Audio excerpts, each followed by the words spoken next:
காளி தேவியிடம் பெற்ற வரம்.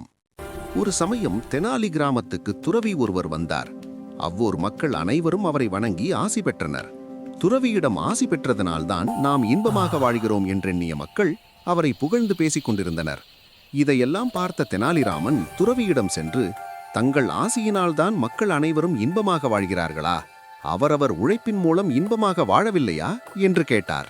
அதை கேட்ட துறவி, தம்பி, உன்னிடம் உள்ள அறிவிற்கு நீ அந்த காளி தேவியிடம்தான் வரம் பெற்று ஆசி பெற வேண்டும். எனவே நான் காளி தேவியிடம் வரம் பெறத்தக்க மந்திரம் ஒன்றை உனக்கு சொல்லித் தருகிறேன் என்று கூறிவிட்டு அதை சொல்லியும் கொடுத்தார். அதை கேட்ட தெனாலிராமன் காளி தேவியின் கோவிலுக்கு சென்று தேவியின் தரிசனத்தை காண தவம் இருந்தார். தெனாலியின் தவத்தில் மகிழ்ச்சியடைந்த காளி தேவி அவன் முன் தோன்றினாள். அப்போது காளி தேவியின் 10 தலைகளை பார்த்து பயப்படுவதற்கு பதில் பலமாக சிரித்தான் தெனாலிராமன்.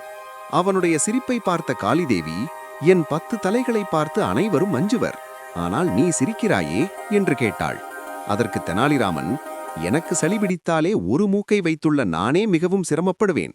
ஆனால் உனக்கோ 10 மூக்குகள் உள்ளதை எண்ணியே நான் சிரித்தேன் என்றான். இதை கேட்ட காளிதேவியும் சிரித்துவிட்டாள்.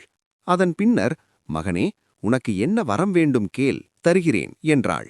தாயே, நான் அறிவிலும் செல்வத்திலும் சிறந்து விளங்குவதற்கேற்ற வரங்களை எனக்கு அளியுங்கள் என்றான். இதை கேட்ட காளிதேவி, மகனே, எனது கைகளில் 2 கிண்ணங்கள் உள்ளன.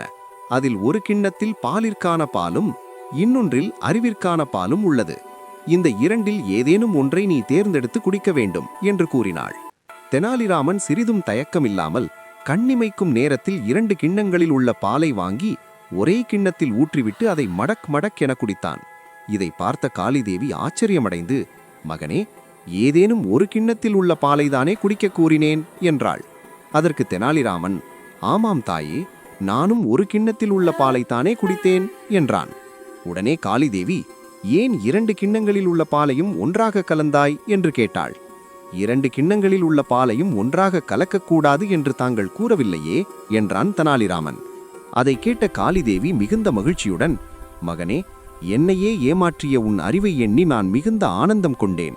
நீ உனது அறிவினால் பிற்காலத்தில் பேரும் புகழும் பெற்று சிறந்த விகடகவியாக விளங்குவாய் என ஆசி வழங்கிவிட்டு காளிதேவி மறைந்தாள்.